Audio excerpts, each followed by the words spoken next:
So any night of the week. Yeah, So it's those wide, straight roads. It's right, especially with the stop sign and down there. It's always been a big they have target, so. their cars. Yep. So, but yeah, we will be looking at that more intensely, especially as summer comes on, and dedicate more resources to those issues. So. Come on, Nancy. Come. No. Get your steps in. Thanks for all you do for us. I appreciate you. We all do. But I have a question regarding traffic, and I don't know if you can help me with this. Everybody in this room probably has been part of an almost got hit because someone ran a light or is speeding. And we just have a real big problem with people obeying the law sometimes when it comes to traffic. And I'm just wondering, is there anything happening new or anything that we can look forward to legislation-wise, or is there anything new being implemented this year that will help curtail the speeding? There's just rampant speeding, and people they don't stop for red lights anymore. It's crazy. On the state level, nothing that I'm aware of as far as any law changes. You know, we do as much as we can, and we're trying to be aggressive and encourage our officers to go out there and address traffic safety. That's one of the common briefing topics that's brought up, is getting out there and just doing the high visibility enforcement. And by enforcement, I don't mean necessarily writing tickets, but just making contact with people and making that change, because we know behaviors change when we're present and then during those contexts, because good people do make mistakes, and sometimes we just need to give reminders. So that is a focus. Believe we're nothing particular I can speak on that I'm aware of specifically towards. I'm going to put it out there to Mayor Casey and everybody from the city. Please put that somewhere in the emphasis, because it's a problem, and it's, you know, slowly but sure every other day we're hearing about some part of town, maybe not Southeast, but it's all over, including down here, and there are near misses and people dying because people aren't obeying laws, and it's the traffic. And I tell you get pulled over once or twice and have to go to court or pay something, you start to obey the traffic laws. That's how it was when we were younger, at least me. Thank you.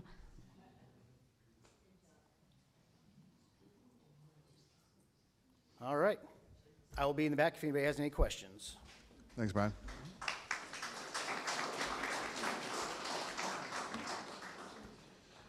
All right. Community Library Services. Good evening, everybody. My name is Ashley Wysocki. I'm the Director of Community and Library Services, and I first wanted to take a moment to introduce a couple of our commissioners who are in the room this evening. If you could just wave your hand and say hi. We have our Chair, Lolly McCarty, and Vice Chair, Susan Baker, in the back. And then in the front row, we have Commissioner Steve Barnes.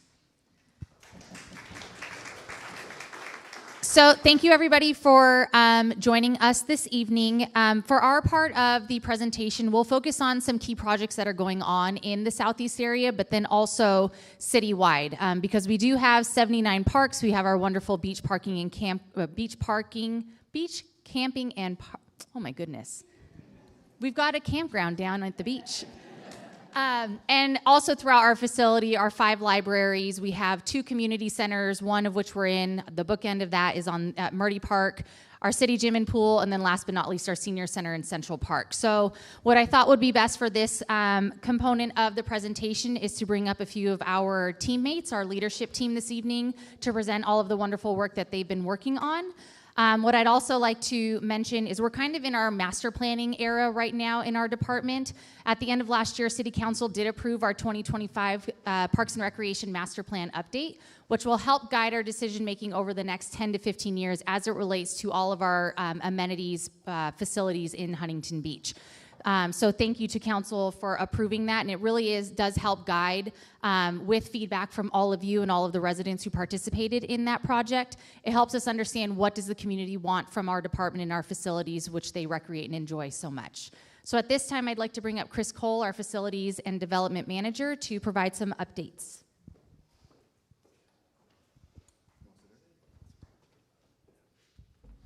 All right, good evening. I am Chris Cole, the Facilities and Development Manager for the Community and Library Services Department.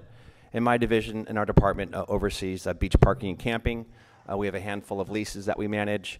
We do capital improvement projects for our community centers and all of our recreational facilities, just to name a few things. So I'll go over a few items that are kind of new and upcoming in my division. It's nice to hear, or it's interesting to hear what's happening here in the Southeast. I'm a Northwest guy. I've lived here since 1988. Love the town, love the job, so thank you for letting me speak tonight. So as I said, we do some park development work in my division. So of course, the Edison Park Reconfiguration Conceptual Plan.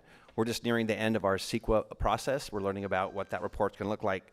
And you can see there's a website up there. If you're not familiar with it, you could log into that website and see all the latest information regarding the process of that Edison Park reconfiguration program. Also recently, maybe some of you attended the Patriot Point ribbon cutting that took place on January the 10th. And Patriot Point is a location that's on the bluff top along PCH, just north of Golden West. And a nonprofit group called Tee It Up for the Troops took that visionary plan of that individual veteran who started by planting a flag along the fence post there along the bluff top. But now with their investment and their time, we have a beautiful new pavered, layered ground foundation, a new 35-foot flagpole with a beautiful flag that's all lit up at night. And we have one new additional park bench. Now we have 5 in total, and each park bench represents a different branch of the military. Those benches are also lit up at night. So if you drive by PCH at night, look over to the left. If you're driving north or south, it kind of looks like a spaceship at night. It's really, really cool. Yes? You might want to mention that the pavers are not for sale, but the pavers are available to have your own message put on the paver and be there in perpetuity for the rest of our lives. Yeah. Absolutely, council member. Shows that opportunity if you want to play homage to one of your family members who is in the military. There are limited spaces left for those donations to have that inscription put on some of the pavers there. But it's a beautiful site. Check it out if you haven't seen it yet. It's open during regular park hours. Then also we have a new program that's on the horizon. It's still in its conceptual phase. It's called Grow Huntington Beach, Grow HB. And there's a new program that recently came before our commission for a study session. And it's really kind of like an adopt a park on steroids. And so we have amazing, wonderful volunteers that volunteer in our outdoor spaces, anywhere from individuals to larger organized groups, everything from scout projects. And this new program is going to kind of bring it under all one umbrella, so we could have some synergy, some coordination, and some better oversight, and kind of get everything, all those projects in alignment with our city goals and achievements.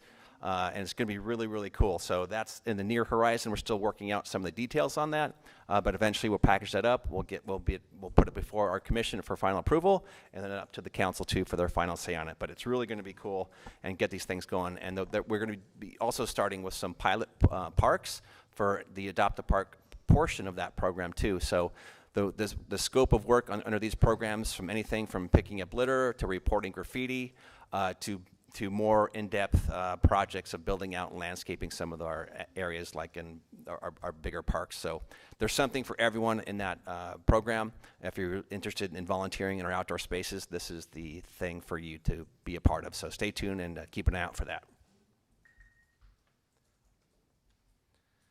And then also, so some of our parks that are coming up for rehabilitation, we have Schroederer Park, and Schroederer Park is near completion. That's kind of up there by Springdale and McFadden, and that's actually phase 2 of a project. The phase 1 happened about a year and a half ago, 2 years ago, to put a new playground in. But this new Schroederer Park phase 2, it's going to incorporate some new lighting. We have new solar lighting that we're trying out in that park. If that solar lighting proves to be a good investment for us, we might see more of that, because it's clean energy, it's good, it's cost effective because you don't have to do trenching and wiring, hard wiring for those lighting systems, and so we'll see how that goes. We also are about to finish the last chunk of that program, where we're going to be installing rubberized surface underneath the fitness equipment. So we have new playgrounds, we have new walkways, we have updated irrigation system, new park benches, new trash receptacles. We're going to have a new monument sign outside of Schroederer Park. So that'll be cool, and we should be seeing a grand ribbon cutting coming up here late February, early March to the early spring, so that's great. And then also some new playground replacement programs that are coming up is Drew Park. And Drew Park is located along Newland between Adams and Indianapolis. And Drew Park is going to be really cool. The concept for the new playground is very adventure-based. There's a lot of like rope climbing abilities, like rope nets. And the main structure of the playground system resembles a great big tree with things attached to it. So the kids are going to love it. It's going to be adventure, fun, really cool stuff. It'll have swings, the ADA accessible swings. It's something for all ages between 5 and 12. So that's something coming up in probably late spring to early summer, we'll start that project. Next, we have a Revelos Park, which is along Brookhurst between Adams and Yorktown. And that's going to have upgraded, modernized playground equipment with swings, and also ADA accessible, all-inclusive swings, and again, rubberized surfacing for access to that too. That's a smaller park, so it won't be as big as the bells and whistles that we'll see in Drew, but it's something that kids are going to love. Some great colors, some really fun stuff, slides, swings, climbing apparatus, that type of stuff too. And then that's kind of it for me. And then up next we have someone I'm really proud to introduce. She's in our division for the beach parking and camping, one of the most dedicated, hardest workers, I believe, in Huntington Beach. Recent recipient of the Mayor's Spotlight Award. Ladies and gentlemen, Monica Candelario.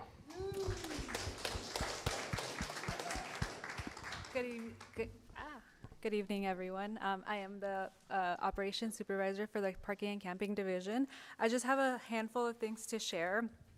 I'm really excited this year we were able to take all of our residential virtual permits to virtual permits, which is really exciting. It's a big step in the right direction. And we're hoping to also do that with the rest of our permits, our beach, annual passes, all of the other permits that we have. So I'm very excited that the team was able to accomplish that this year. Our next big step is testing a cashless payment model for our beach and downtown meters. We're going to see where, over the years, cash and coins have become sort of obsolete. And so we receive less and less cash coming in. So we want to test it out and see if that's something that maybe the city is ready to explore. So what we're going to do this year is take a chunk of PCH and remove all the options to pay by coin and see if that works out for us and if it's a good option. And then we will, if it goes well, we're going to deploy it through the rest of this PCH and then downtown. Lastly, we are in the process of hiring for our peak season. If you know anybody that's interested in a part-time job, whether it's a student, somebody that is retired, or just looking for a little extra income, we are getting ready. We have the best view in town. I don't care what anybody says. We're right by the beach. So please encourage anybody that you know. If we're hiring for a parking attendant and our beach enforcement team as well. That's all I have, and I'm not sure who's next. We have Molly next. She's with Specific Events. Molly.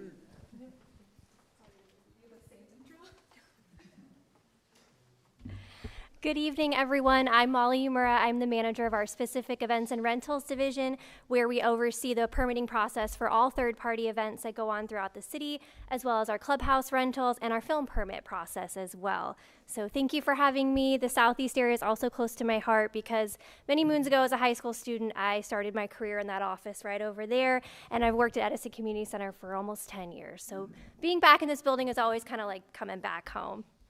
So I just wanted to take a few minutes to highlight some of the special events you can look forward to over the next few months.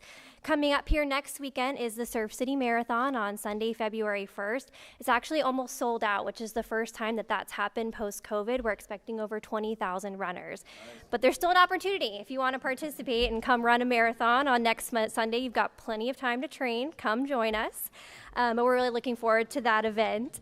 We also have the Revolution. So given that this is the semi-quincentennial, it is the America 250 year, we are super proud to be able to host historic events here in Huntington Beach. So the Huntington Beach Historical Society puts on a Revolutionary War reenactment every year, and that'll be held in our Central Park on March 7th and 8th. We also have in Central Park the Bunny Run 5K, which is put on by Compass Bible Church. It's a great family-friendly event if anyone wants to come do a fun 5K before Easter. That'll be on March 28th. We also have the California Strongest Man and Woman competition at the beach. You won't see me participating in that one, but you will see a lot of probably really strong people. So that'll be at the Huntington Street parking lot. We also, the same weekend, are going to have the second annual Hot Rods and Heroes event happening in the beach parking lot as well. So that's put on by the 42 Foundation, and the proceeds from that event go back to support the Huntington Beach Police Department. So they have all kinds of classic cars to come see, and they'll also have other heroes throughout the community. We'll be featuring our fire department and our public works department this year as well. And then finally, I wanted to give a little shout out for the Corgi Beach Day that's happening on April 4th. If you had to take a guess how many people come to Corgi Beach Day, you'd probably be shocked to find that it's 15,000 to 20,000 people. that come every year. So if you want to see corgis in costumes and corgi butt contests, it is the place to be. We actually had to move it to Huntington Street because it outgrew Dog Beach. So great event that's going to be happening on April 4th. And I also have a couple updates from our partners at State Beach. They don't have too much going on right now in the way of special events. They do have weekend volleyball tournaments continuing at Brookhurst Street throughout the winter season. And they also have the SoCal Marathon happening on February 28th. That's no street closures. That's running on the Santa Ana River Trail and then ending in their beach parking lot. And that is what I have for you for the next few months. And I'm going to introduce Kristen Martinez.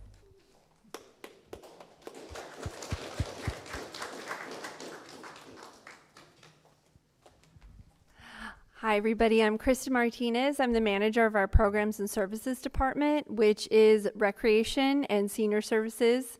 All the community centers and the senior center in Central Park and all the recreation events falls under our umbrella. I just have a few things to share with you of what's going on right now. Our SANS brochure is everybody familiar with our SANS brochure with our recreation guide of classes that go on at the center and around town? We've been busy putting together our spring catalog, actually, and our summer camp preview. It is our biggest issue of the year. It's going to be mailed out the week of February 17th, and registration for spring classes and summer camps will start Tuesday, March 7th at 8 a.m. So you can register at hbsans.org or in person. But it is a hot time for parents to organize their summer for their kids and set them up for success this summer. A couple programs I just wanted to highlight here at Edison. We have a pickleball league that goes on Wednesday evenings and Saturday mornings. So if you didn't know about that, it's a fun little thing to try here at the park right behind us. We also have classes if you want to learn how to play. And also I want to point out, we have along with summer, we have a HB sports camp for ages 4 to 12 years old that we do in the summer. We have 6 weeks going on this summer, which is great. It's grown from 4 weeks to 6 weeks coming up. And we do it right out here in the park. We try various sports and play games. It's really just a fun camp for kids to go to right in the park. So let's see. Also, our mobile track, pump track, is coming back in the spring. It was a super big hit here, particularly at Edison, and we're looking forward to getting it back put together in the spring, April. Date to be announced, but we'll let you know when it's coming out. Yeah, it'll be traveling around to different parks probably through October, but we said, okay, it needs to go back to Edison first because it was a super big hit here next to the skate park, and we want to be able to get kids out here to enjoy it super fast. So around the city happenings, well, we're in January, right? Renewed focus on health and things like that. I just wanted to share that if you're age 50 plus, the Senior Center in Central Park has a really awesome fitness center. It's $120 a year, so super affordable. If you're 80 plus, it's $80 a year, which is a perk for going to the gym. Let's see. We do take Medicare Advantage plans, if you didn't know that. So Silver and Fit, Silver Sneakers, One Pass. So it's a really great facility. If you haven't come and checked it out, please come. We have concierge, volunteer concierge. When you walk in, they'll give you a tour and show you the whole facility and share everything that's going on there. So I wanted to share that. Also, we have a really great partnership with the Kiwanis Club of Huntington Beach. We have the Easter Hunt coming up, Easter Hunt Family Fun Day coming up on April 4th at the sports complex. We do it every year. It's a free candy hunt. There's entertainment, food. It's just really a fun atmosphere for the day. So more on that coming soon. Also here at Edison, we're doing a kids' night out. We called it Parents' Night Out, but we're like, it's really a kids' night out. So we're changing the name to Kids' Night Out. Coming up on April 17th. It's for kids 5 to 12 years old. And it's a time for parents to maybe drop off their kids, go to dinner, get stuff done that they want to do. It's only $26 for 4 hours, so 5 to 9 p.m. So it's kind of a steal. And we entertain them. We feed them. We feed them dinner, we do games, we do crafts, things like that. So it's a super fun program.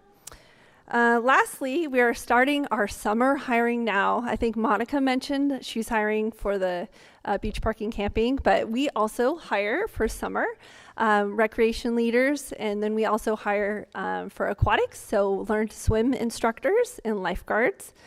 We also hire for youth sports. We hire for a day camp program that runs out of Murdy. So it's a huge event that we go through to make every summer happen.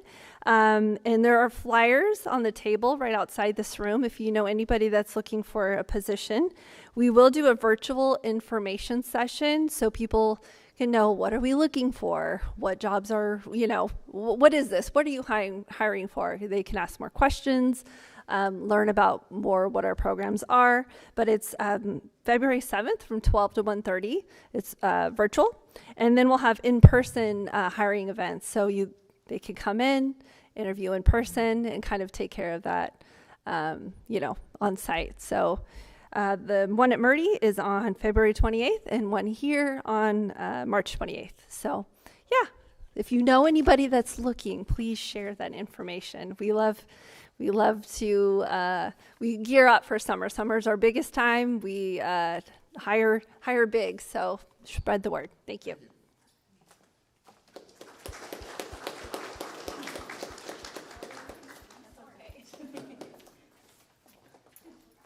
Hello, everyone. My name is Marissa Rodriguez. I'm the Library and Cultural Services Supervisor or Manager.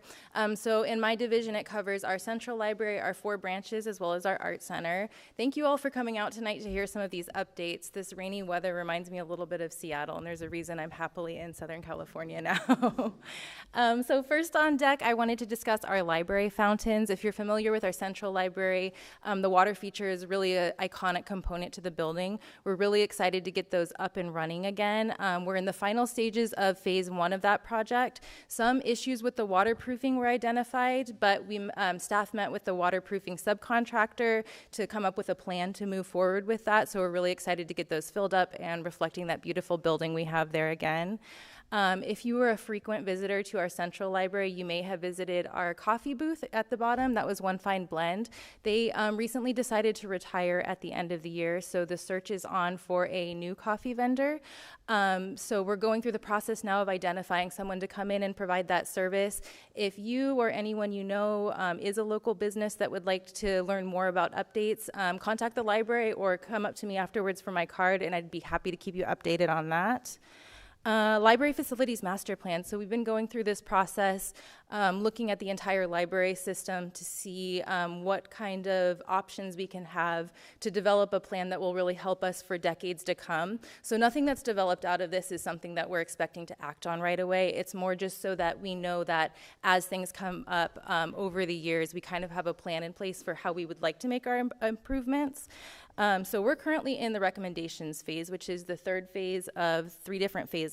We already moved through discovery and options phase. If you are interested in anything that we've covered in the previous community meetings, all of the slides are available on our project website.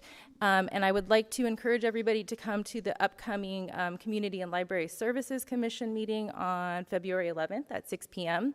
Our architect firm Johnson Favreau will be there to present all of their findings so far, so I hope to see some of you there. And then finally, Surf Museum. So the co-location of the Surf Museum was presented by Ashley Wysocki at Council on December 16th. The next steps moving through that are to develop an MOU with the Surf Museum. We do not have a date identified yet to bring that back to Council, but we're kind of working through that right now. And on the Art Center front, I wanted to flag a few upcoming events there for everyone. So first we have next weekend coming up, Centered on the Center. That's an exhibit by local artists. It's a non-juried open call, floor-to-ceiling exhibit. We have 280 pieces of artwork by 166 local artists. So if you'd like to support art by local artists in your community, please come and visit for that one. Later on, we have Magic of Color, and this is a national semi-quincentennial collaboration. that's designed to really celebrate the diversity of crafting in American culture. So there will be fiberworks, things like that, a really cool one to check out as well. And then finally, we have our Creative Visions program coming up. And so this is an effort to partner with the high schools to go in and teach teens about curating their own art exhibits and teaching them everything that goes into that. Maybe it's a pathway that they'd like to take in their own careers. So we have Art Center staff working on that, as well as some of our library staff as well collaborating. So really excited for that one. Thank you.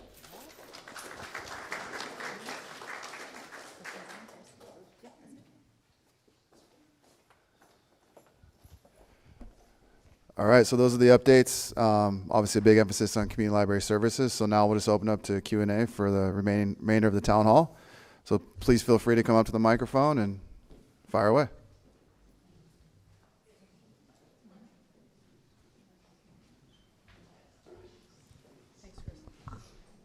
Go ahead. Good evening, everyone. I have a question about all of the netting that's going up around, or the fence netting on PCH and the bike lanes. Is that a Caltrans project? Is that, okay, what is going on with that? Because it's getting really confusing, as like Warner and PCH. They're adding bike lanes along PCH. They need to secure that area with the orange fencing because the wetlands are considered sensitive. Correct. And so that's what they're doing. But the question I have is, are they taking traffic lanes away to do this? No, they are not reducing any type of lanes, but they are adding bike lanes. Because I turned off of Beach the other day, off of PCH onto Beach, turning left onto Beach, and there's one lane and the rest of it is bike. And then That is- coming up PCH tonight at Huntington Street, the road goes straight, but then you have to jog over because the bike lane takes up the left lane. So we're trying to correct that with Caltrans right now. We're working with their traffic engineer on finding out why they need to reduce the lanes from 2 to 1, or we're trying to figure out why they need to do that right now because they haven't done anything. They haven't started anything. So our engineer is working with their traffic engineer to find out if they, can provide some relief in terms of that. Are you talking about Beach and PCH? I was Beach and PCH, Right. Hamilton and PCH, Yeah. Warner and PCH, Yes. and in between. We're trying to work with them right now to make those corrections and make those adjustments because they've already started doing that. They just Yeah. Do you think this will be done before summer? no. Ooh. Thank you.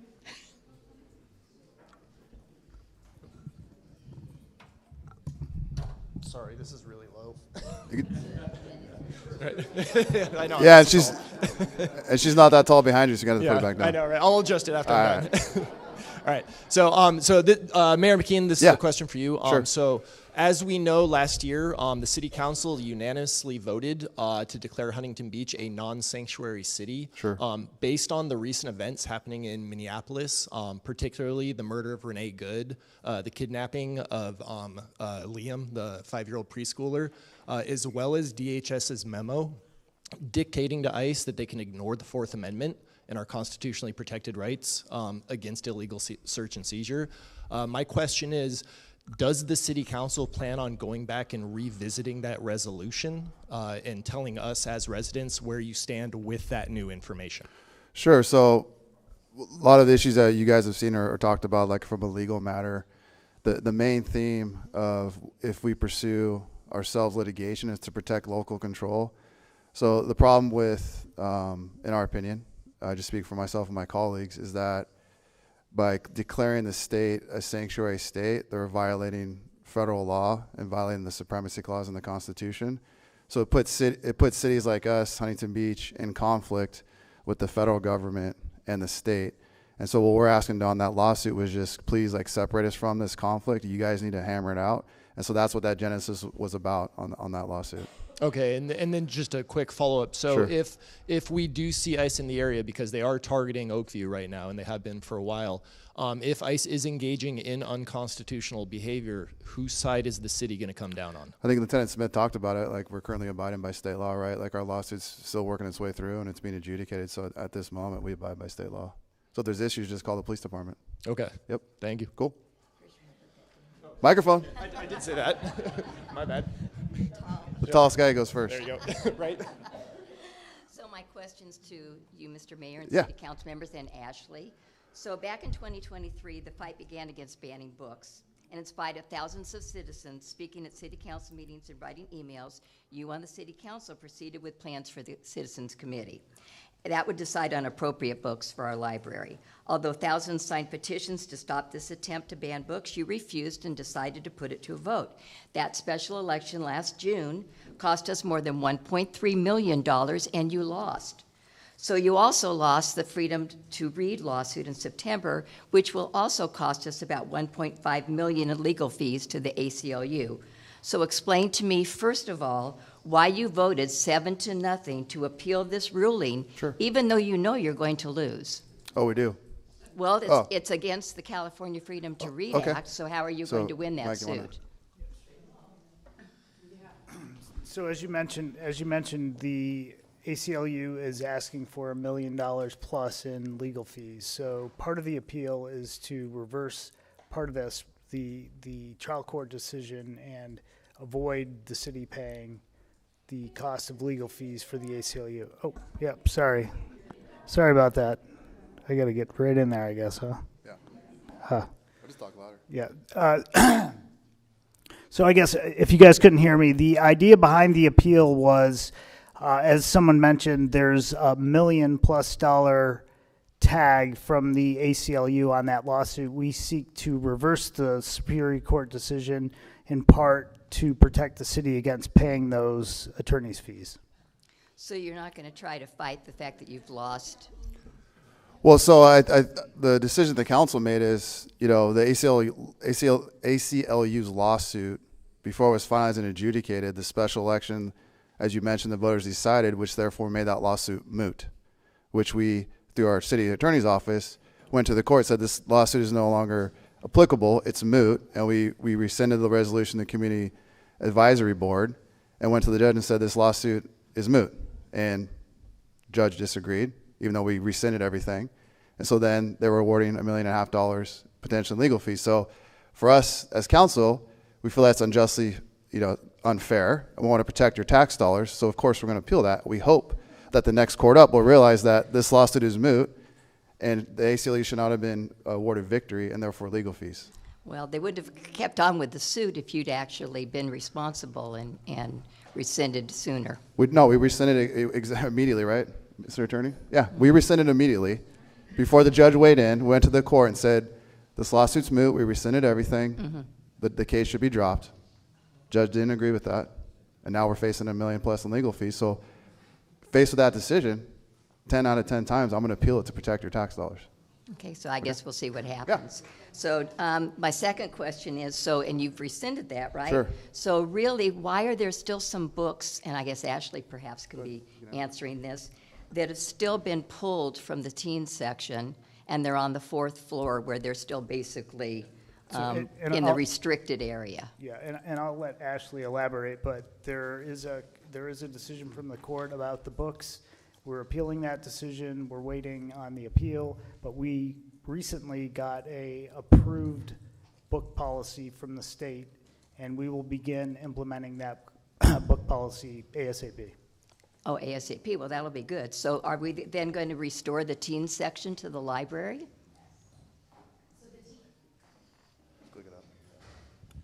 The teen section is still in the library. The only difference was the signage was removed. So the actual physical location of, all of the young adult books are still where they were in before 2023. Except the ones that are still pulled. The ones that are still on the 4th floor. And City Attorney Vigliota spoke to that. Okay. And then to you, Ashley, there's about 40 books that the Huntington Beach Republican Women's Group decided to challenge, and nothing's happened to those. So I don't know how long it takes to... What? Months. No. And so what I was going to say is it shouldn't be taking that long for those books to be back in circulation. I don't understand why they haven't been reviewed. The state approved the updated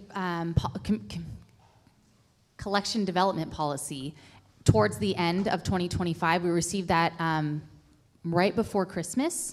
So we couldn't apply a policy that wasn't approved. So now we've been doing our work. We are working towards applying that policy now and reviewing their requests, and we should have information out back to those who challenge the books shortly.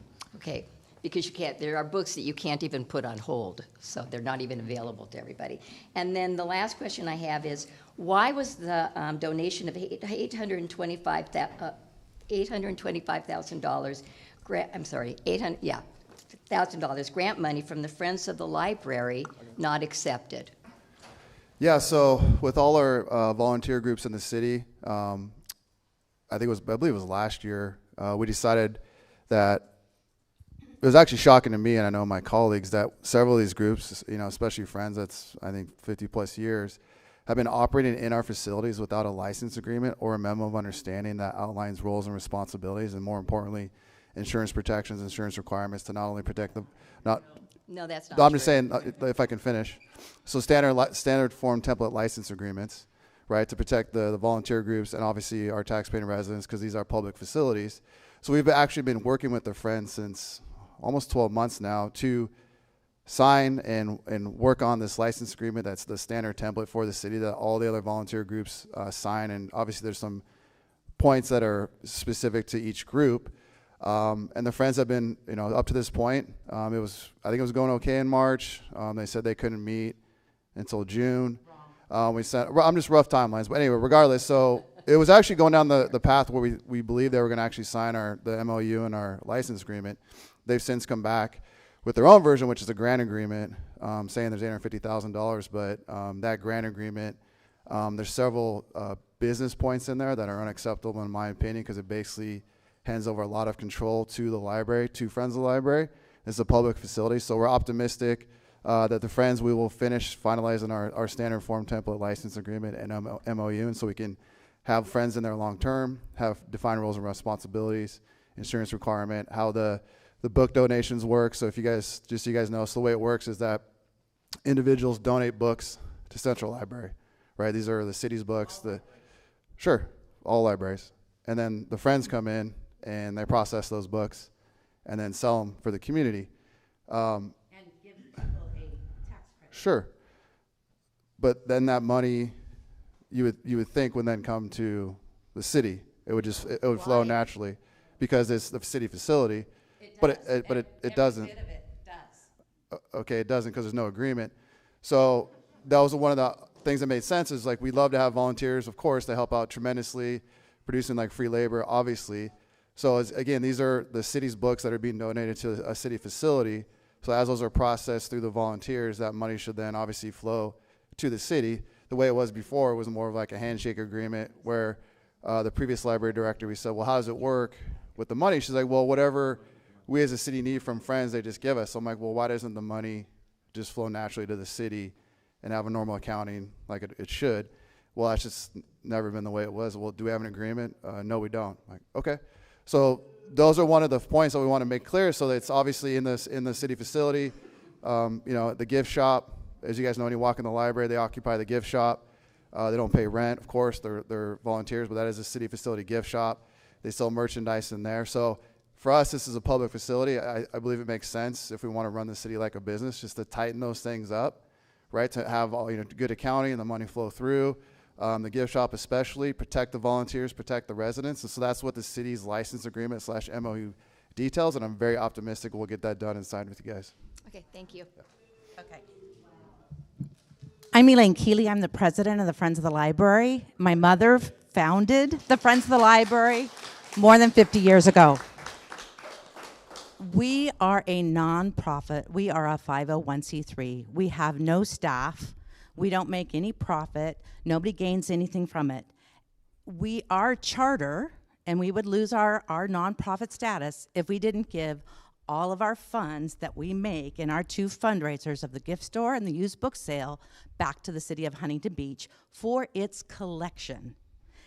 That is wonderful. We also collect membership dues, and we're able to offer a program where you can come and see an author. We're going to have a great author in February called Presidential Road Trip, of somebody who went to all the presidential libraries. So for our 250th birthday, we're doing a great, very patriotic members and non-members can come and hear the author and hear about presidential libraries. So we do things for our members with their membership fees, but all the money, more than the money, because people love the Friends of the Library. We have 1,200 members. We have to represent those 1,200 members.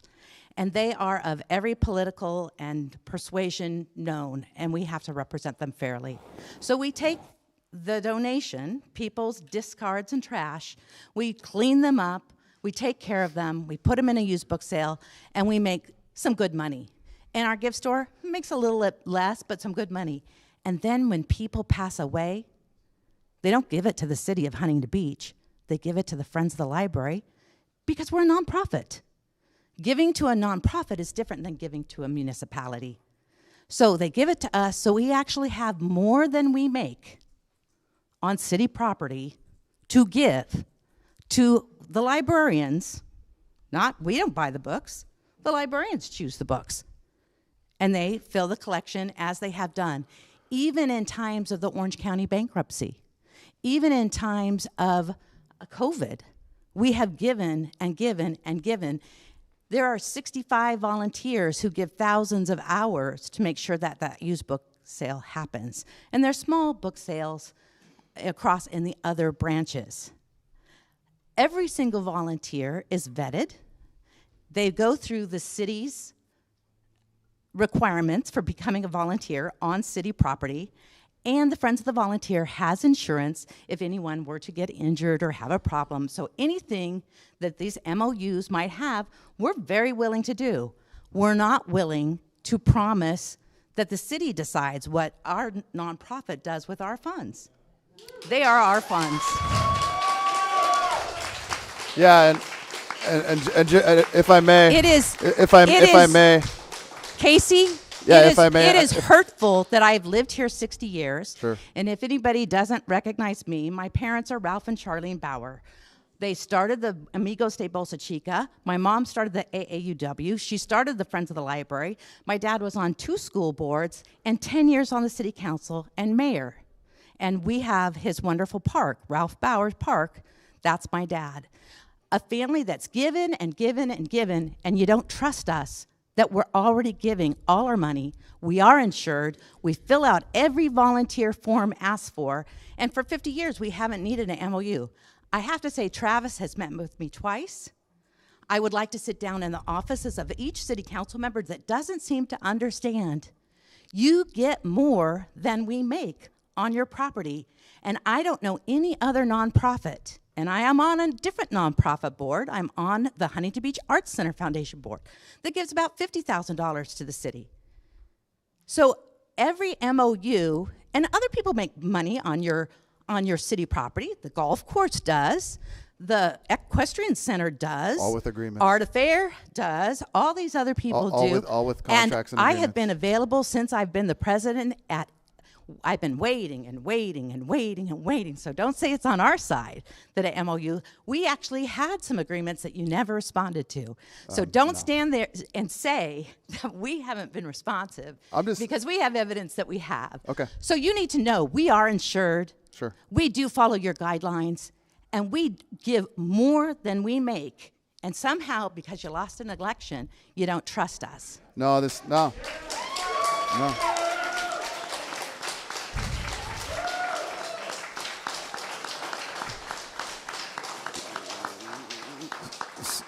So if I may, I think it was the end of 24, with all of our volunteer groups, we made sure going forward that every group has a contract, MOU, license agreement, whatever it is, that didn't have one, because again, this is just good governance. So you presented an MOU that limited our freedom of speech. If you don't mind, I gave you plenty of opportunity. I would like to respond. Thank you so much.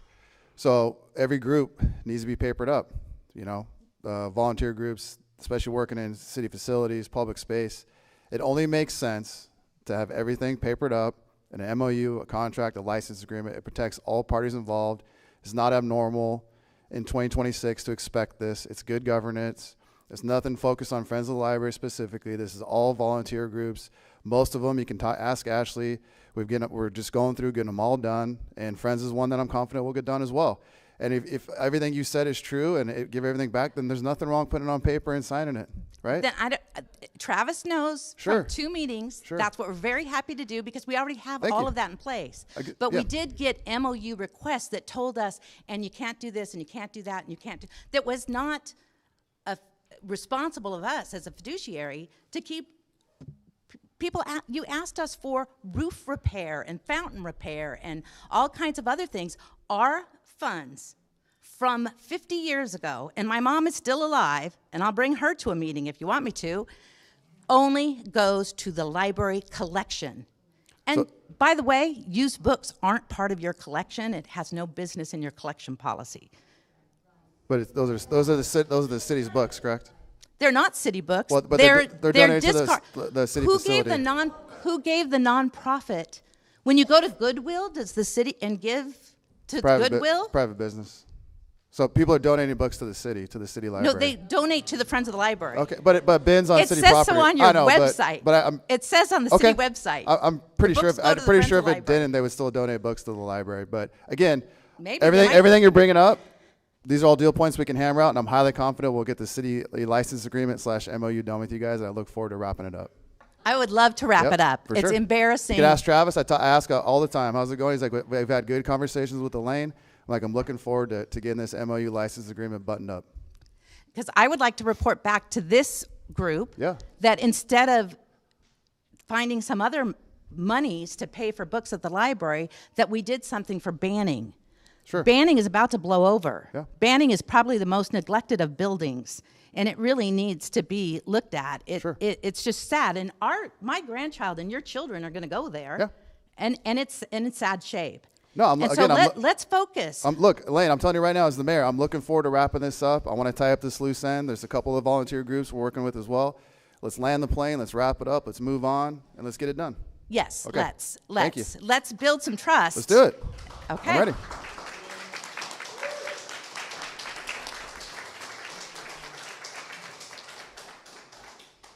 My question is really simple. Your book collection policy and your book review committee were declared illegal by the courts, and they were overturned by the citizens by a 60 to 40% margin. What the hell do you not understand about the will of the people and the judgment of the courts? I believe I already answered that question 2 questions ago. Nope. I mean, have the same question. Will you answer it to me, please? So Mr. Vigliotta just mentioned that part of that process is on the appeal through the ACLU lawsuit. Director Ashley Wasaki just mentioned. What? I'm answering your question. I already answered your question that we're fighting to keep $1.5 million when the case should have been dropped. It was a moot after the election. We're not going to just give up 1.5. We're going to fight for the taxpayers. So I've already answered that part of the question. Okay, sure. All right. We did. The election happened. That case was still ongoing. The election happened. The case was. We just told you that's. Go ahead. Again, as we mentioned, we just at the end of December were received. Can he talk? Can he answer No, we did not. How long ago was the election? And when did you wait until the last day of December to send it in? No, we did not wait till the last day. When did we send it in? Yeah, it was middle of December, but we were working. But we were working, sir. We were working through the policy, making sure we had an acceptable policy with the state, and no, we actually had to adopt a new policy. Right. We wanted to make sure we were complying with the state law. The new state law, correct, and we worked together to create a new policy, which we're very happy to report the state was pleased with and supported the city. So, with the new policy, we are working to put the books back based on that policy. Question? Yes. I think my first 3 questions have been addressed. Okay. And I'm very concerned about all of them. The 4th floor, the hiding of books, the teen section not being as it was. Okay. And the mayor, who has not graciously and enthusiastically accepted the generous grant from the Friends of the Library. Okay. But my question is, if we're you're not going to support the libraries. We have this beautiful library on Main Street. Mhm. It's an architectural treasure. Yeah. And it's going to be spoiled by noise from people coming in to see surfing stuff? What is that about? I don't think so. I mean, you know, I've walked that facility many times. I've walked the Surf Museum many times. I've gone up to 4th Block. I've been inside that space. There's plenty of room. There's amazing historical artifacts already in Main Street Library. I believe there's room to weave that in with the Surf Museum. I think it's a very complementary use. I think it will activate further. That whole area will drive foot traffic up the 4th Block. It'll, you know, we can cross collaborate with the art center, have amazing like art pieces up there. You can have catering, you know, maybe take down that back wall in the Main Street Library, have some, you know, more like, you know, movie nights or concerts in the park, themed with the museum, themed with the library, bringing more bodies into that library that maybe haven't been there in a long time to check out the Surf Museum. Oh, this library is amazing. So I think it really makes a lot of sense, me personally, seeing it as the mayor. I'm excited to take it to the next step on an MOU.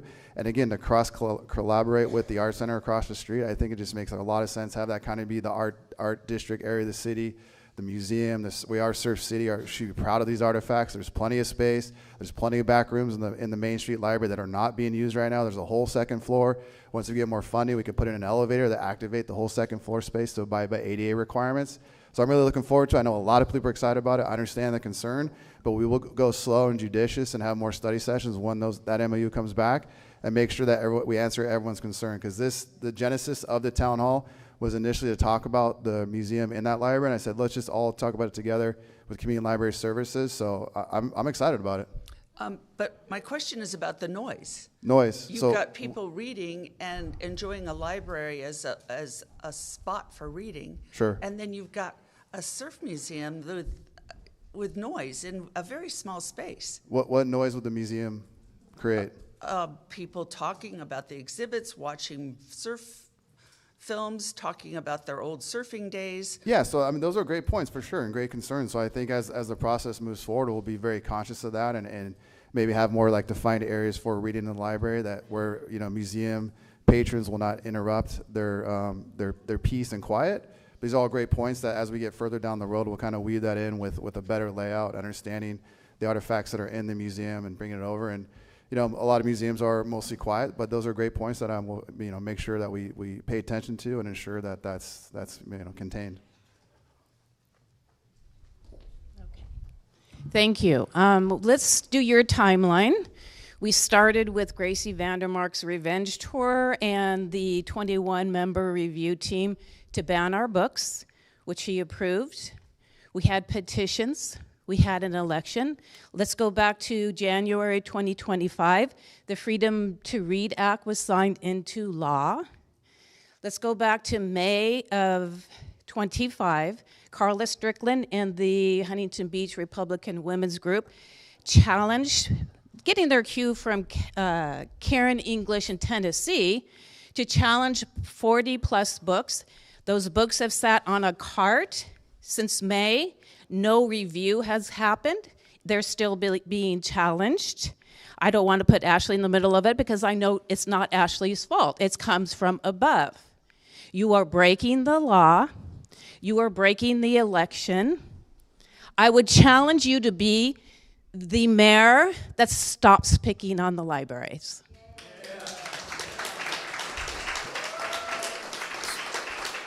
Okay, but we just answered those questions 3 times. That wasn't a question. Okay. That was a challenge. Sure. To be the person to man up. The books go off the cart. The books up on the 4th floor. And Ashley already said that's in process. I am challenging you. All right. To get those books down there, put a signage in there so that the teens feel validated. They have a real teen center. Hey, So Costa Mesa, I'm talking. Sure. Costa Mesa did it. Plenty of the other cities have done it. You follow the Freedom to Read Act. Go ahead with the appeal, whatever it is. I've heard various reasons why we're appealing. We're appealing for the money. We're appealing for that. But you were breaking the law. You were breaking your policy for the book collection. I challenge you to stop picking on. Rectify all of those things. It probably wouldn't take that long. That's all. I don't even need it.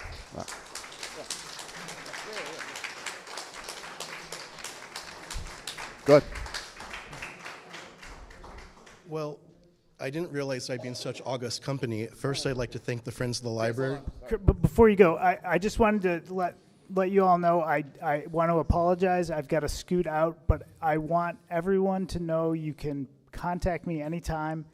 My email, look on the city website, mvigliota@surfcity-hb.org. I'm happy to talk to you folks about any of these legal issues, one-on-one or in a group. But I did want to extend that invitation and apologize. I do need to leave, but thank you all for being here. Thanks, Mike. Go ahead, Chris. Thank you. So thanks to the Friends of the Library, I found 100-year-old car text. They can't hear you. How about now? Cool. Thanks to the Friends of the Library, I found 100-year-old car books that I use as an independent automotive historian, and they are significantly helpful. So first, I should like to know, with the new Freedom to Read Act, how do we access the new state collection development policy? I'd really love to see it. It's posted on the city's website under the About section. Under the library, there's an About section, and then under that section is a policy section. Thank you. Now, there's been this push to consolidate the Surfing Museum with the Main Street Library. But looking at the spaces, have we considered the Art Center? Because there would be more room that could be used for making displays. And the reason I keep hearing all the time is that the museum needs more room to display surfboards, and unless you're going to tear ceilings out or put everything in the main room, there isn't that much room for surfboards in the Main Street Library. Yeah, I mean, that's obviously a possibility. I think as we get going down on this process with the MOU with the Surf Museum and see their total collection, I know there's a lot even in storage as well. We'll be judicious to make sure it's laid out appropriately, and then if there's excess space or excess, I guess, artifacts that can't fit and there's room in the Art Center, I'm sure that's a possibility as well. Okay, now also the topic of the incompatibility between a private organization hosted at a public facility and the needs of one versus the needs of the other, along with the idea that the city should be run in a fiduciary responsibly fashion. Museums tend to be money losers. Nonprofits don't make money. The number of museums I know where they survive because of volunteers, 2 people that put money in their will and hoping that they don't lose the grant next year is staggering. And the number of museums that I see closing is astonishing. What do we do if the museum closes? And also, the Surf Museum is closed for January and February. So if they move to Main Street, would they simply not pay rent for 2 months? So your first question, what happens if the museum closes? I mean, it won't, right? Because it's in the, assuming this goes forward, it's in the Main Street Library. So I guess if the museum piece went defunct, then we would remove those artifacts and give them back to who donated them. That's a potential. In terms of it being closed in those middle months, I mean, I would imagine if it moves over, the museum will be operational year round. Would it be easier to just have the museum absorbed by the library system? I mean, it's going to be in the library facility. So, again, we're getting ahead, but these are fun conversations to have. So I would imagine through the MOU, I mean, all those details will be hammered out. But, I mean, now it's going to be in the public facility. So the city would absorb the museum. I mean, they're still going to staff it. Those staffing costs are being paid. I mean, Visit HB is paying for the relocation costs. So, yeah, I think those are all details we'll hammer out. Maybe there's a possibility for library staff to help out as well with some staffing issues. But again, those are details that we'll work through, and they're good points to bring up. Okay, and the last one is, I guess, a question of image. So certain council members even lobbied on the allegation that librarians were, shall we say, predators. If that's the case, why would the museum want to be anywhere near a library? I mean, I can't address the first part. I mean, anyway, I speak for myself, but again, I just think it makes sense for a lot of reasons. I mean, the current museum's kind of tucked back in there. So by fusing it with the Main Street Library, if we can do it, responsibly and appropriately, and it makes sense, I just think that's a great facility. It's a historic building.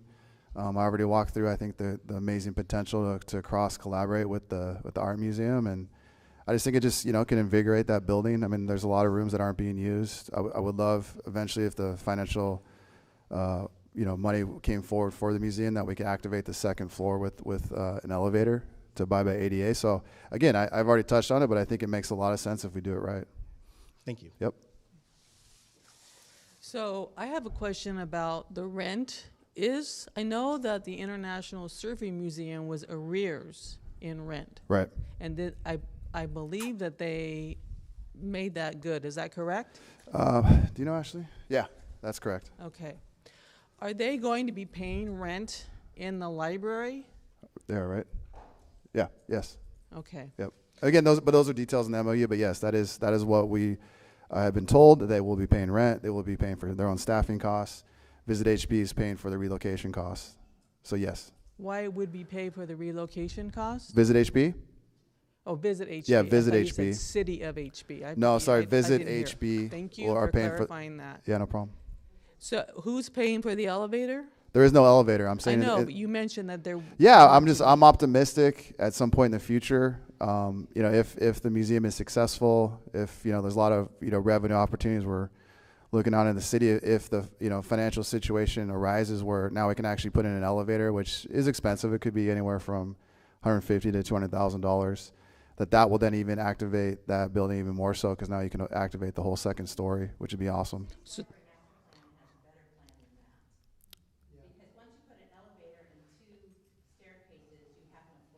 Sure, I didn't. Yeah.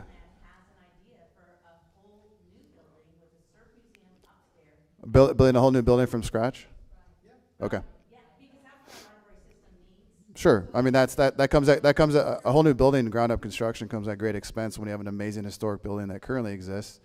I'm in commercial real estate, so if you can renovate an existing facility, I have looked at it. Sure. And I'm not saying the elevator is going to happen. I'm just saying it's a possibility to maintain the current building and then access the second floor for ADA purposes. So that's all I'm saying. Well, you've mentioned it about 3 times now tonight, so I'm curious, who's paying for that? Again, I'll don't know. No, it's an idea. I'm hopeful in the future that there's a possibility, whether it's grants, donations, that there's a situation arises where we can actually put in an elevator if it makes sense, and that would activate the second story and make that building even better. All right, thank you. You're welcome. I was glad to hear that the fountains are going to be fixed and taken care of, and that's only on the outside. I'm wondering about the inside. No one's mentioned some of the fountains that are not working on the inside that actually help the ambiance of the library. To my knowledge, there's no functional issues with the interior fountains. Okay, there's the ones in the main stairways, but there's some areas that are near the reading and where the desks are. There's supposed to be fountains there. There are fountains there. Do you mean ornamental fountains or the pooling? More ornamental. They had water coming out of them at some point. They're empty right now. I can check in with our facilities team and see if there is some sort of functional issue. So I will check in and see why they're not currently filled. Because to my knowledge, I don't know if you know this either, Chris, I don't think that they're broken. I think it was like a cleaning issue. Well, it's been cleaning for years. Okay. Thank you. I'd like to discuss a new topic.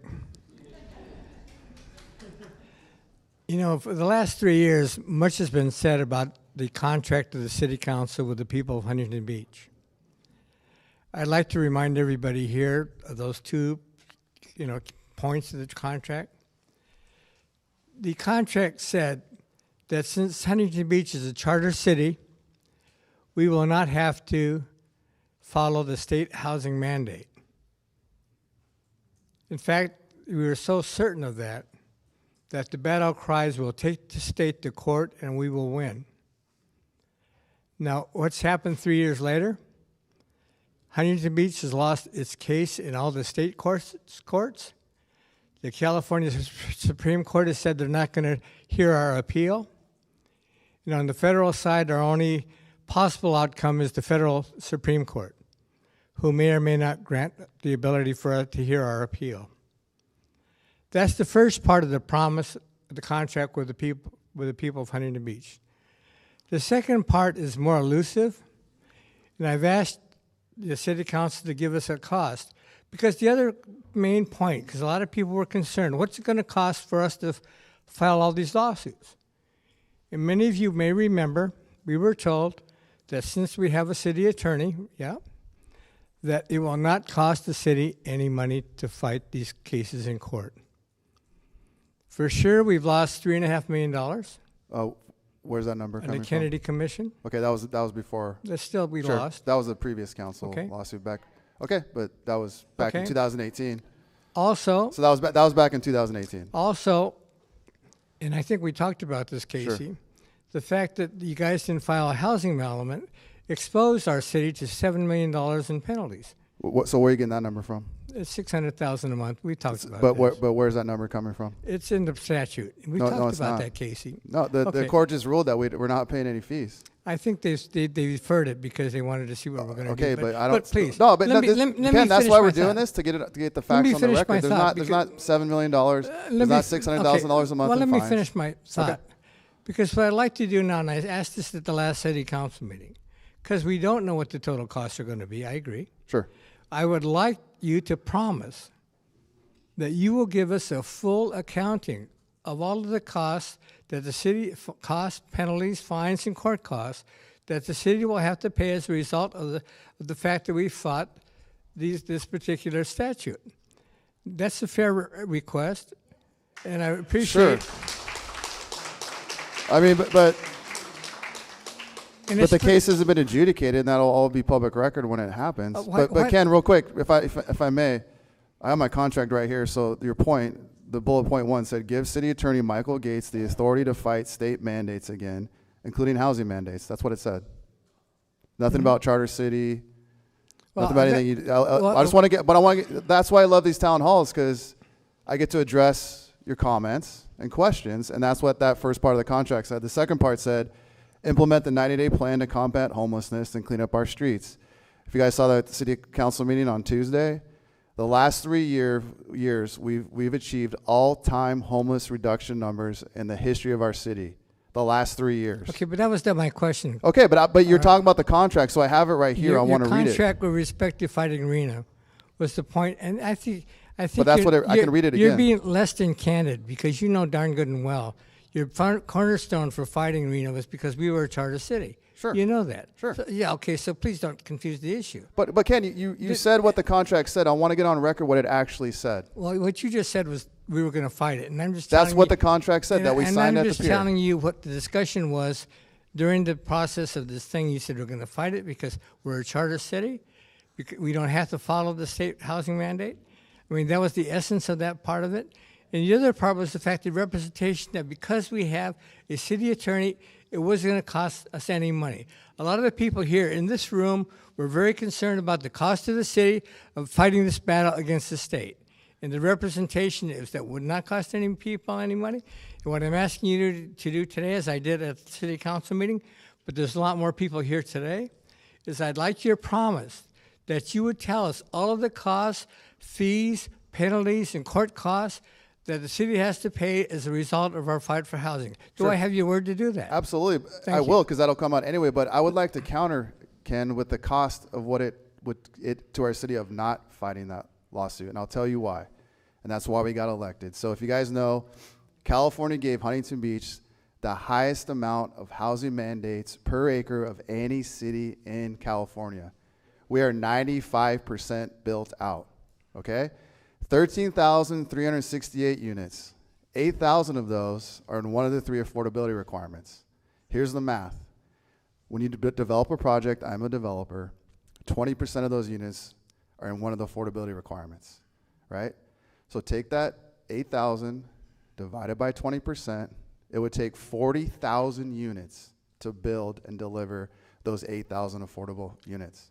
We have 80,000 housing units, apartments, homes, condos in our city.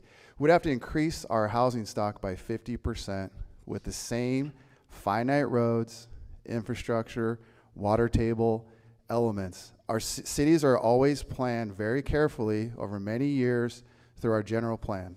It takes in every city's unique characteristics, our geography, our topography, our sensitive areas like the wetlands. You guys know that building on Beach and Ellis, Elon? I always point to about that's the poster child for high density. That building, it has 274 units. If we had to build 40,000 more units, we'd have to build 145 more of those buildings in our city. That will destroy our city forevermore. So whatever the cost is, if it's $100,000, if it's $500,000, if it's $1 million in legal fees, to fight this, to protect the future of our city, because when those buildings are up, they're going to be there forever. Me personally, I would spend that money to protect our city with every fiber of my being. I've said it on the campaign trail. We signed a contract with the voters, and they elected us. Casey, I appreciate that, and as we've said over the years, I respect the fact that the people voted you on that basis. Sure.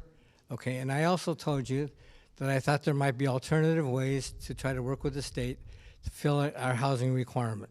But the point was, you told the people, like I said, that we will win the case in court. No. Go back to, Ken, okay. Go back to when I was sworn in 2022. I have the video on my phone. I can play it for you if you want. Okay, I specifically said, no, I want to get the record straight, Ken. This is why we're doing the town halls. Mm-hmm. I specifically said we're going to fight. We're not going to win every fight. We're not. Those are my exact words on all. But if we lose, we will find a new path to take, and we will always keep fighting to protect Huntington Beach, the suburban beach community it is. And it's a misnomer that we haven't delivered affordable housing. We just said it on Tuesday. Okay. We're top 5 in the county, Casey, and we're top 5 in population. Casey, we are delivering affordable housing at our current population rate in the county. So that's another misnomer. You're talking around the issue, Casey. No, I'm not. Yes, you are. I'm correcting the facts, Ken. No, because, as I said, when we were talking about this whole thing 3 years ago, we talked about the fact that, yes, we have an onerous requirement. But at the same time, okay, so I'll ask you this then. Sure. Why are we appealing it to the Supreme Court, and what's it going to cost for us to file that appeal? The California Supreme Court? No, the Californians already turned us away. The federal Supreme Court. We have appealed to the federal Supreme Court. Yes, and I'd like to say what the legal basis is that for now? So when you have to adopt the housing element, this is pretty fascinating. So California state law says every project has to abide by CEQA, California Environmental Quality Act, right? You have to make sure you're protecting the environment. Except when it comes to these housing elements, because they're so massive, these units are so massive, these projects are so massive. So the state says, well, actually when these housing elements, we want you guys to push aside CEQA and not abide by it. And so in order to do that, we as council members have to sign what's called a statement of overriding consideration, which means that we have to sign this document saying we feel these high-density projects are more important to the unknown negative impacts to the environment. So we have to push aside CEQA. When I got elected, I said, I'm not signing that because I don't agree with it. I don't believe in damaging the environment and pushing aside CEQA where every other project has to abide by it. They said, well, if you don't sign it, we won't adopt your housing element. And we said, well, you're violating my First Amendment rights. You're forcing my speech. And so that process is now being appealed to the federal Supreme Court because they're violating one of the many arguments, but the main one is like you're violating our First Amendment rights. You're forcing us to adopt a statement of overriding considerations. Okay. A lot of people here probably are getting very bored with this discussion, but I think the point is, as we discussed, Casey, I talked to you when you guys didn't file the housing element. I said that not filing the housing element did not violate your fight against the state for the fighting for the housing units. And I said you could have filed your report with a condition saying that you protest it. No, you can't. But rather than doing that, no. You went ahead and decided to go all in, and as a result, potentially, and I'm saying potentially, and you know the statute said $600,000 a month. You know that. Don't shake your head. You know we've talked about it. The judge just ruled that we do not have to pay penalties. Well, that's disappointing because we talked about it. Okay. You know we did. I was in your office. We talked about it. Tank Farms is single-family homes. So anyway, I guess, like I said, I want people to understand. Part of the problem of what we've been having when we're sitting in the audience is the fact that there's a lot of omissions.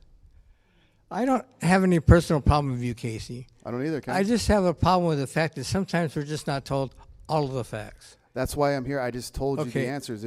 Okay. I told so, you, like I said, you will write a special report for the people of Huntington Beach. We won't have to comb through all the public records. You will present to the people of Huntington Beach the cost of fighting the housing. Yes. Is that yes? Is that a promise to all of us? Yes, those costs will come out when this final case is adjudicated. No, you will. There will be a special report accumulating all the costs, not just respect to this case, but all the other cases. It will be shown to the public, Ken. Whether what mechanism, a report, a document, a statement, it will come out. But again, I think the investment, even if it's up to $1 million in legal fees to fight to protect Huntington Beach from just permanent damage to our finite resources is worth the fight. I said it. I'll say it here. I'll say it tomorrow. I'll say it till the rest of my life. And that's why I got elected. And I don't disagree with your right to do that. I'm just saying I want you to actually say that you will prepare one report. I just said it, Ken. No, I've said it no, 3 you times. said you will. Ken, I will, Ken. I will. Thank you. Thank you.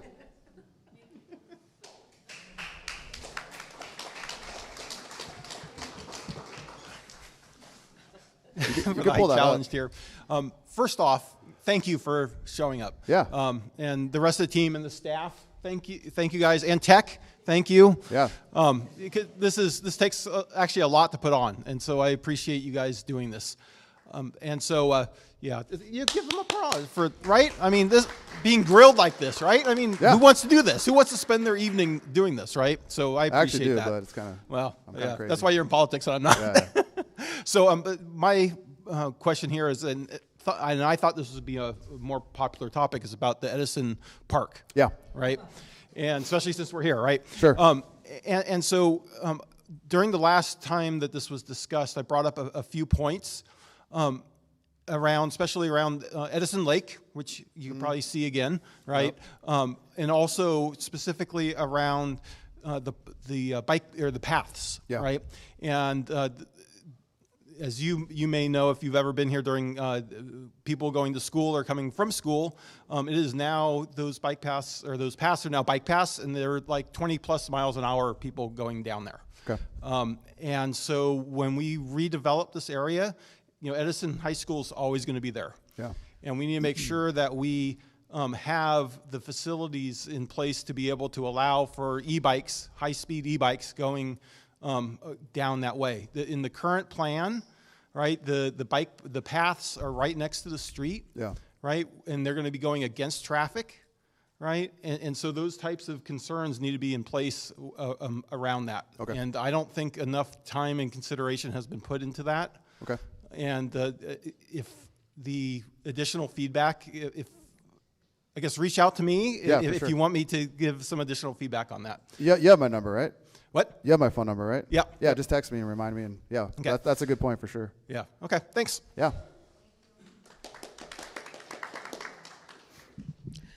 I hope everybody can come with me across Huntington over to the north. Yes. I have a question about the Meadowlark Golf Course. Yeah. And I know that there has been a committee that has been put together, but they're really not forthcoming with any information. Okay. And I know that one of the concerns that my husband and I had was, since they dredged the channel, Yeah. the flooding has gotten much worse on the golf course. Right. I was wondering if there is a way to incorporate into this committee or into the findings the guys that actually are golfing there. Right. I know that someone very close to me has had to leave Meadowlark because he feels it's toxic. Really? And has gone and joined another club right now. Okay. So there's a lot of concern there. There was a tournament today with the men's club. Yeah. And it was just as bad. I know it's a really tough situation. The current operator has until 2028. It's been a battle for the last couple of years with them. Drainage issues. It got to a point where hit a roadblock with them in terms of like fixing things, and obviously the neighbors there on the east side were getting upset with the drainage that we actually filed a lawsuit. I want to say like 2 weeks ago. Well, I understand that they're repaving the parking lot, and they've just been doing painting. Yeah, I don't know about the parking lot necessarily. Do you guys know? Yeah, they are. But the main concern that comes up to me from the residents is like the pooling of the water draining to the homes on that east side. And so it's been a battle trying to work with them to resolve these issues. And again, they're up in 28. So to me, it's just a path we keep going down, and we're trying to fix it. And I see light at the end of the tunnel at a, worst case in a couple years, if not maybe sooner. But I mean, we're fully aware of it. I mean, I view that the sports complex and the equestrian center is like three of our amazing assets that I believe are underutilized, that could be optimized so much more and create a better, product and amenity for our residents. And so Meadowlark's definitely top of mind for sure. No, I forgot what I was going to say. Yeah. I know the guys are golfing up to their ankles, Yep. Right now in sludge, and the I know. ducks are a real problem. Is there, well, I know that there's never going to be development there, correct? Yeah, I mean, it's public space, right? So that's another thing I've seen some comments online. But I mean, any development of public space would have to go through Measure C, right? So, I mean, not to say there can't be development there in the future, but if there were, most likely, if it was significant, it would have to go through Measure C. But there's no desire on my part, and I pretty confident I speak for my colleagues unanimously, like we have no desire to build anything other than like a similar like golf course type, maybe expand the clubhouse or some other options like that. Really just bring it up to what it should be. I mean, it's never going to be, and Butch will attest to this, it should, it's not going to compete with Seacliff. I always call it Seacliff Country Club. Well, THC now, but I won't call it that. Seacliff, because that's like a private course, and so this is a public course, but it can be like so much better in my opinion. Would the city ever consider incorporating that into our park system and taking it over? There's not very many as a park entities in the United States that handle golf courses, and the one that handles it now is in Dallas. Well, yeah, I mean so it is part of our system, and so there's different paths you can go down in the future where the city will always retain ownership. We could bring in a group to operate it, and then you pay them like a property management fee essentially, right? Like the disc golf course. Yeah, exactly. Or have what the current situation is where they have an operating agreement. They run it themselves. They pay us rent and then like percentage rent on top of that. So as this comes to a head here in the next couple of years, I mean, we're going to explore all options, and I think there's some amazing groups that could come in and make it better, and we'll see what's the best, for the city. Because if it's city owned and we just bring in a management company, then we're going to have to put up the capital to renovate it. Where the other scenario, where you sign an operating agreement, that group would then put in the capital to improve it, and then we would get rent and then percentage rent on top of that. So. You want me to just? Yeah. Is this thing working? Okay, good. I'm like the resident golfer on this particular city council. I've been playing golf my whole life. I played high school golf at Meadowlark back in the 70s. I'm aging myself.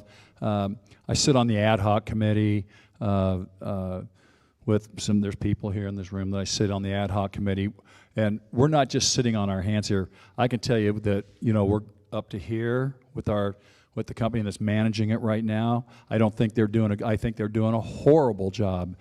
During the rains, I was in the hospital those 2 weeks, but during the rains, people were calling me in the hospital saying there's golf carts going out at Meadowlark after there was 2 inches of rain. I can tell you that the Huntington Club shut down the golf course to golf carts for 2 weeks plus. There should never have been golf carts going out there. Yeah. But we're not sitting on our hands. We have met several times with the SCGA, the Southern California Golf Association. We've met with golf course architects. We've met with golf course management companies, trying to stir up some interest, see who's interested in maybe coming in at some point in time. I don't expect things to get better with Arcus because I think they know that their time is limited out there, so they're just not putting money into the club, and I think that's terrible. And if I could find a way to get rid of them and get a good plan B, get a management company in there that's going to manage it and actually take care of it, and not let golf carts go out after there's been 8 inches of rain in 3 or 4 days. What they did was criminal. I told Casey, I said that's criminal for letting golf carts go out there. They were doing it today. Yeah, I mean, well, even that club. I mean, if you guys go there, like the banquet hall upstairs is rarely used. There's so much potential there. Well, the food isn't good. Well, I know, but again, it's our asset. It's the residents. This is one of our main crown jewel assets, and it's so underutilized. It could be so much better. And there's a lot of these. I could just call them assets because that's what they are. But a lot of potential to fix the structural issues, like with our budget, to get our revenues up, to exceed our recurring expenditures. And so we look at these and we're like, they could be so much better and done with the community's input and done appropriately. And Meadowlark's definitely one of them.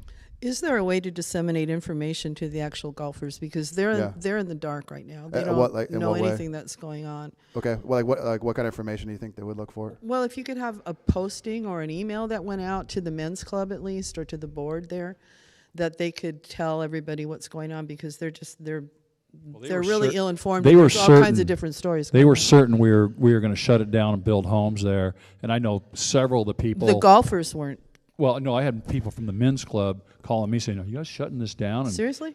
Yeah. Oh, yeah. I said, no. We want to turn it into something way better than it is right now, and it's still going to be a golf course. Yeah. So I mean, I guess What information are they looking for?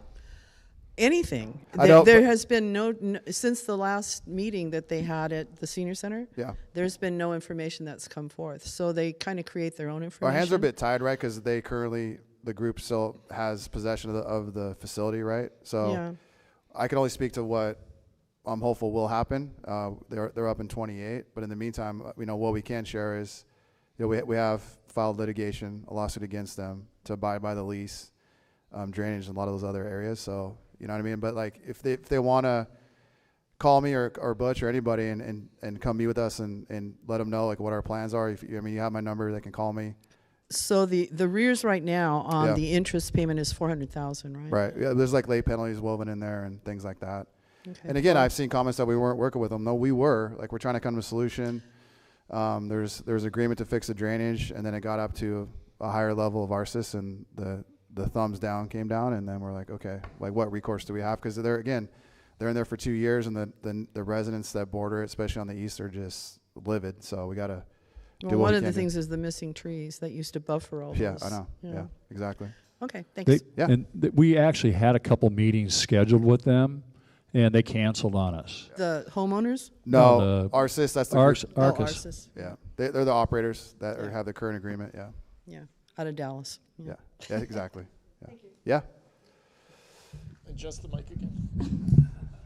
All right. Yeah. I just wanted to go to back to Ken's point real quick on the housing element and stuff. And I agree. Like, if it is an onerous burden, right, that we're expected to build 8,000, new units. Yep. Like, why can't we just work towards that, right? Like, we can't. Maybe we won't meet the 8,000, but like as you said, the Elan complex, right? Like, I drive past that all the time. Yeah. Why don't we have more of that mixed zoning going on? Because we Yeah, have no, so many like of those single-story strip malls all over the town. It's a fair point. I mean, we talked about with the state too of coming up with a more reasonable housing element. Just because we're fighting the current onerous one doesn't mean like we don't want to build housing, and we have, right? I mean, Tank Farms, I'm from here, I understand that I changed my mind on that, but those are single family homes, people invest in our community.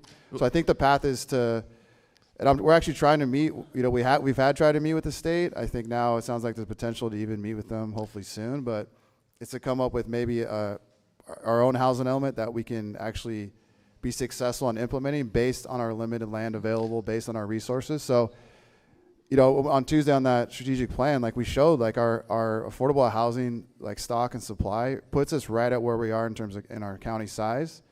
But again, to your point, I mean, it doesn't mean we're not, looking at projects to deliver affordable housing. The Brandywine up on Gothard and Edinger, right, on the northwest corner.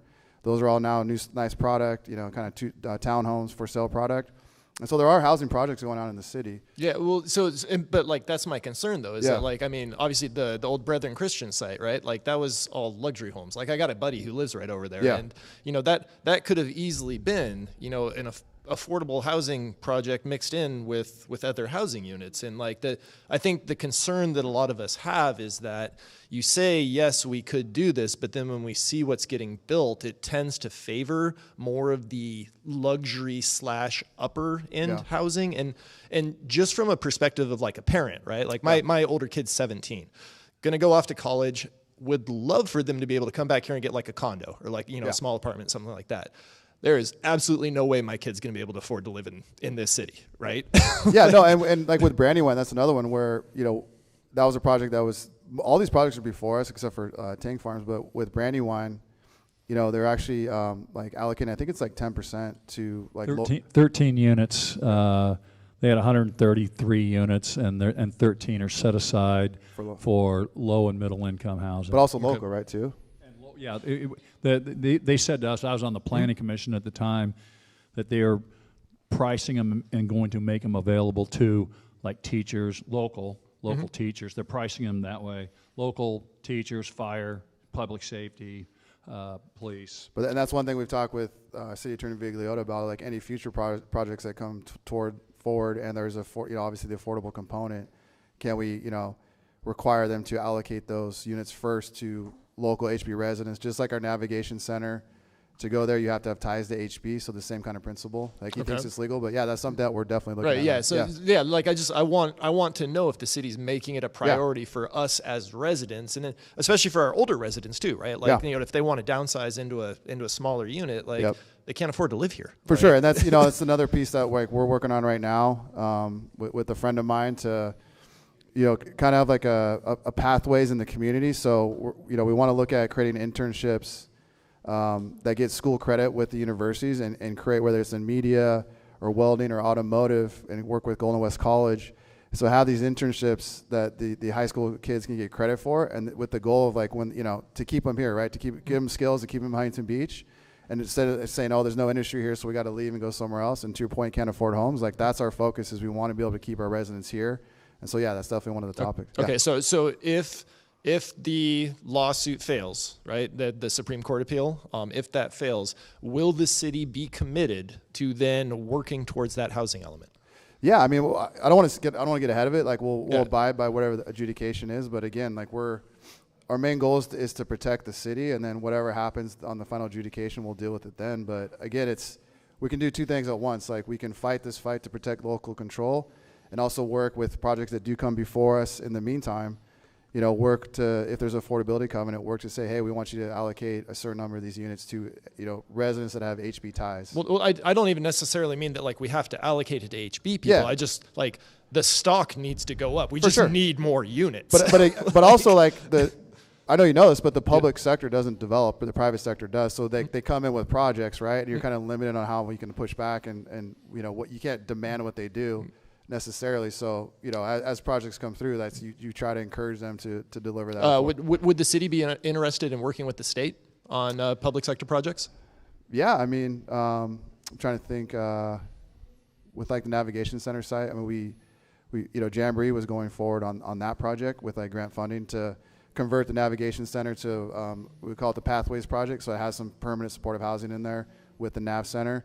So yeah, I mean, we're always willing to work with the state. I've actually requested to meet with Rob Bonta recently, and we're hopeful we can do that. And I've always said, like, we want to meet with the state because, in my opinion, as a real estate developer, this heavy-handed approach of a one-size-fits-all for the housing crisis is not realistic. And when I asked what the housing crisis is, it was like, well, it's an affordability crisis. I said, I understand, but California, I develop across the country commercial retail like shopping centers. California is 50% more expensive to build in. It's because of overburdensome government regulation. So I'm hopeful we can all get together and really find the root cause of this affordability crisis and try to fix it. And then also encourage development in undeveloped areas, right? I mean, we live in Huntington Beach on the Pacific Ocean. There's some of the most valuable real estate in the world, so it's very tough to deliver affordable housing projects unless it's subsidized by the government. By Jamboree Housing, I'm sure you guys saw that a few weeks ago. That's tax-free financing, right? Lower interest rates, but also they don't pay property tax, so they have to have what's called a TEFRA hearing from the city. And so now we're not going to get property tax on that project, and that's the only way it pencils or makes sense financially, because they're not having to pay property tax, so then they can actually deliver a product that's affordable. So look, there's a lot of tools in the toolbox. We look at all of them, but our main focus is to protect the residents in the city, and we're not anti-development, we're just for responsible development. Okay, well, thank you. I appreciate that. And then hopefully, if I get elected to state assembly, I would love to work with Huntington Beach to do that. So thank you. Chris, hey, right behind you had another, I'm just kidding. I'm just kidding. It's fine. Just your luck that they were both a little bit shorter. There you go. Whatever. Hi, Shirley Knopf, and I'm part of the Tree Society. About 15 years ago, the Women's Club paid to have Central Park Drive, a new median in there, and it helped keeping the cars from doing donuts there. And we paid a beautiful landscaper to do the work, and it's gone downhill. Okay. So last March, we were going to do Arbor Day there, but some people would not let us do it. So, and we usually have kids from all the schools help. So we paid Evolution $8,000 to come in and replant one area. Gene Nagy, the president, says, is the mulch good? Is the dirt good? Oh yeah, no problem. Evolution lies. Okay. The weeds are like that. We've been calling them, Gene particularly. I did the app That doesn't do any good, twice. I wrote you, Casey. Yes. How can we get the weeds taken care of? So Evolution. you want to? Yeah, we'll make a note of that, and also too, that, you know, we want to get your guys' agreement done as well. Get that buttoned up, your guys' MOU and license agreement, and get that, you know, like I said, tie up that loose end. It's interesting. Mr. Gates, before he left the city, said we didn't need an MOU. I understand, but you know, it's the same thing with Friends of the Library, and I'm glad you brought it up. Like, we're not signaling out any particular group. It's just good governance to tie up all these loose ends and make sure But that everyone's doesn't protected. mean someone can't come and do the weeds. Yeah, I don't disagree. Yeah, so we'll jump on the We've weeds in the been meantime. working on it, getting it done since October. Okay. Thank you. We'll jump on it. Yes, sir. Hello. It's tilted up. There you go. Yes. My name's Bon Gomes, and I wasn't going to get up here, but... You can pull it out, too. There you go. Okay. There. My girlfriend said to get up and maybe end this thing on a positive note. Nice. With some positive energy. But you mentioned the sports complex. Yeah. And you mentioned bigger and better. Yes. Well, you definitely said better. And I wrote this morning, and this is our first town hall. I believe our city has an opportunity not just to build another facility, but to create a place where young people discover who they are, what they're capable of, and how to lead. When young people are given structure, mentorship, and a place to grow, the entire community rises with them. I want to put an idea into the room. A community sports and leadership complex run through a nonprofit we've just incorporated called the Soul and Arrow Community Foundation. That's our baby. Love it. This wouldn't just be about sports. It would be about mentorship, discipline, confidence, and purpose. A place with a football and soccer field to host community games. Yep. A strength and conditioning space. Group training that builds teamwork and resilience. A dance and movement studio. Workshops on leadership, critical thinking, and career planning. This is for our youths. This is for the next generation, not just to change their bodies, but to change their minds and their hearts, because that's what we're here to do, is to create what's in our heart and minds. And I think that's what we're forgetting as a community. And I want to be that place. I love Huntington Beach, but I want to be that place where I know that the next generation, it starts here in Huntington Beach, and the ripple effect, it goes to neighboring communities and to out of this state and throughout the world. Yeah. I was part of one of the first Fit Body boot camps, and I started my gym in a park with yoga mats and 5-pound weights. And we turned that into a gym, into a huge community. Cool. And our gym was amazing. It wasn't the equipment though. It was the energy. Yeah. And that's what we want to do. We want to build on that energy. So a unique element would be an obstacle course inspired by the wooden oak course I trained on during my time at Camp Pendleton. I'm also a Marine, and I think you were Air Force? No, Butch was. Okay. Sorry. Yes. I also work... Air support. I also work for the Veterans Administration. The goal is simple, though, guys. Give young people a place to belong, to be challenged, and to be guided by coaches, mentors, and community leaders who care. And I'm not asking for any decisions. Yeah. I'm just here to plant a seed because, you know, I know a lot of you are going through hard times, but know this, in every adversity, there's a seed of greatness. A dream you dream alone is just a dream, but a dream you dream together becomes a reality. And I just wanted to plant that seed tonight. For sure. No, and I'll touch on that. I'll give you my card before I leave, but I don't want to get too ahead of ourselves, but a lot of things you're saying are actually in process. And so I'm optimistic this year those things will come forward. And, you know, we'd love to have you guys be a part of that. And I don't want to get ahead of it too far right now because we're still working through the details. So I'm excited about that. I looked at Ashley because she knows exactly what I'm talking about. But also, if you guys saw on Tuesday at the council meeting, so on the east side of the sports complex is the old police shooting range. It's about 8 acres. So they used to outdoor firing range, and that whole area is contaminated with just lead bullets, basically. And so it's always been, we can't develop it, we can't touch it, but we had a group come in called Landify. They have an interesting business plan where a lot of construction sites across the state and the country, when they dig and they excavate, they have clean fill, they call it clean dirt, that they have to haul offload, and that's very expensive. So companies pay for these off-haulers to bring that dirt out. Well, what they do is they find areas where they can bring that clean fill in.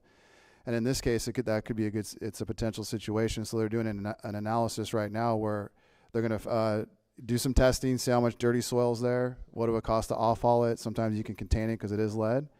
Do that analysis, and if it makes sense for them, then they could remediate that dirt, bring in clean fill, and then talk about how we take it from there. They can rough grade it, they can leave a pad, they can do more. Potentially we have to contribute money there, but so we just authorize them to move forward on a memo of understanding to come back and at least let them do that due diligence.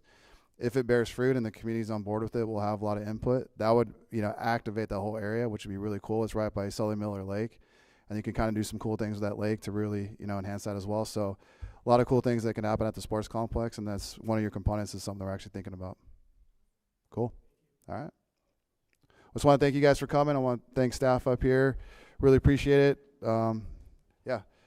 And now, stay tuned. I'd like to do more of these and do them around town. And if you guys want my card or want to contact me personally, come on up and I'll give it to you. And happy to talk with you and meet you further. So thank you guys.